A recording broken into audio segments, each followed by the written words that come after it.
And our last presenter before we do the panel, the person that actually organized the event, that brought all of us together. So talk about the environment, but also don't forget to mention your startup as well. Let's bring up Veliana.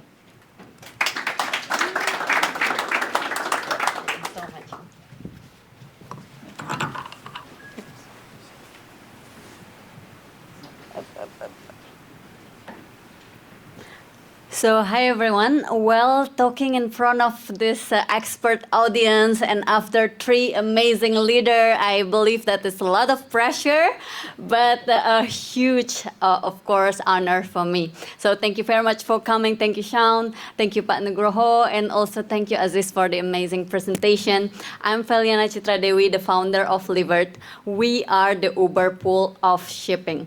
For those who are not familiar with LiVert, we group online shopping so people can get free and greener shipping. But I'm not here to get advertising about LiVert all the time, so I want to talk about sustainability in general. Well, sustainability, before we go deep into that, I want to cite Edmund Burke, the philosopher, economist, parliamentary member from Great Britain, 18th century, said that nobody make a greater mistakes than he who did nothing because he or she think that they could only do a little.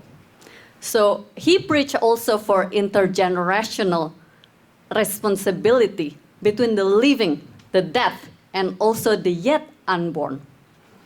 With that, sustainability, it's already exists actually since 18th century, during the revolution of the industry. And after that, the word of sustainability is actually written, the definition, with UN report in 1987, which described sustainability development is the development that can satisfy the current generation without compromising the future generation to meet their own. Then after that, it's also completed by the Earth Summit, 1992, in Rio de Janeiro, to actually compose the 3 pillars. They call it the 3 bottom line, which is composing by environmental and also economic and social.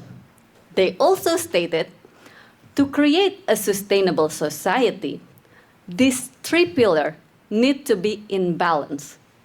But we all know that sometimes these 3 pillars can be in conflict. Indeed, last week, the event of Nikki, sustainability event also here, amazing event, with some of the speakers here, farmers, I asked this question, how actually we can maintain the balance, mostly between these 2 pillars that is a little bit problematic, economic and ecology. They even used to be considered as a trade-off, whether you choose to have economical growth or you choose environmental protection. It's funny fact that these 2 words has the same origin in Greek, oikos, which means home. Why they cannot be together? So I believe that it should be together. Even farmers give us a great example how to make them tied together. Policymaker. So we need some regulation, of course, top down. But I believe we also need bottom up. Daily sustainable action in our daily life. In the middle, we need some technology, so we need to support more clean, greener technology. I will even go further. I believe that not only these 2 pillars can be balanced, but environmental protection can bring a huge prosperity. I love this example that fascinates me, the Silk Road. Everybody know, I believe. So the Chinese planted mulberry tree at the beginning to protect the soil. And century later, they found out that this fiber, which is actually the waste, because you know there is this worm eating the leaves, and then it's become the waste. But centuries later, we can make a silk that bring them to the Silk Road. And after that, the bark of the mulberry tree is actually can be create the paper. Chinese invented the paper. Then after that, create also the paper money. The paper money that used in the Silk Road that facilitate the commerce and create a huge wealth, prosperity, bring China to their peak of the civilization, culture, prosperity, wealth, etc. Which is at the beginning to regenerate the soil, to protect the environment. So these two pillars can not only be together, get along, but also can create a huge prosperity. Once we understand that these two pillars together, how about the last pillar, social? I think this is particularly important. After all, we generate prosperity, growth, economic development, and also protect the environment for what? For the human living on it, right? For the well-being of the human. So, therefore, I think that this is important part of the pillar, the social part. The climate justice. Everybody needs to be empowered to do something for climate as well as to enjoy the economical growth, right? The thing is, back then, I'm not convinced about ecology. Sorry to say, I'm creating a startup in ecology and stuff. But because most of the product and service that is greener back then used to be more expensive. So I think like this is marketing jargon. How about those who cannot even afford to pay more? And the speech of ecology used to be moralizator. So I think that it's unfair to those who cannot pay more, and moreover, we make them culprit because they don't do nothing for climate change. Therefore, I believe that we need to engage everybody, empower them to be able to act, right? If not, it will be only the matter for those who can pay more. And with this, we will not achieve anything. It will be only actually a greenwashing, hypocrite, even less effective. So I believe that this is less effective. Why?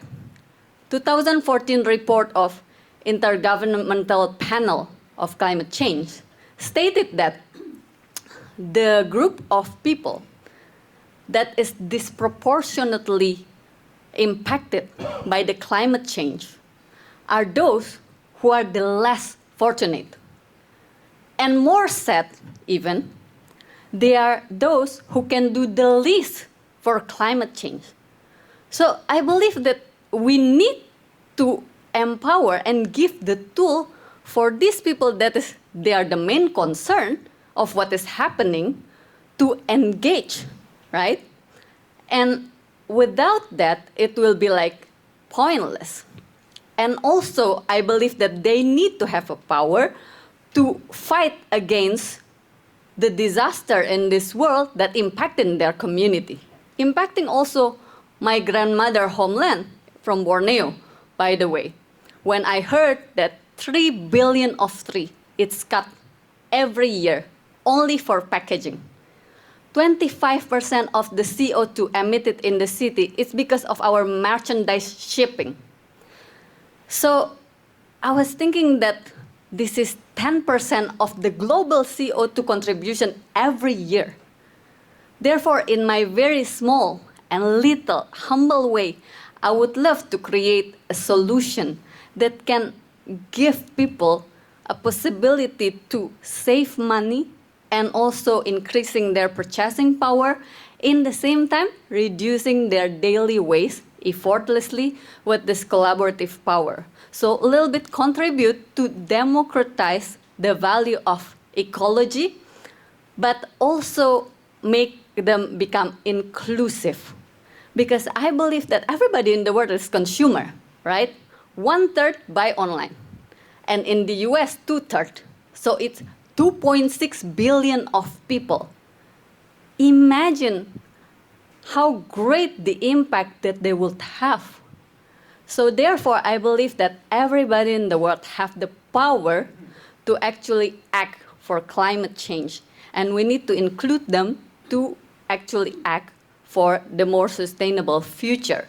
So my last word is actually in the spirit of Annenberg, there is no little money saving, like there is no too little act for the planet. And together only, I believe that we can create a more sustainable world and a better common future. So thank you very much.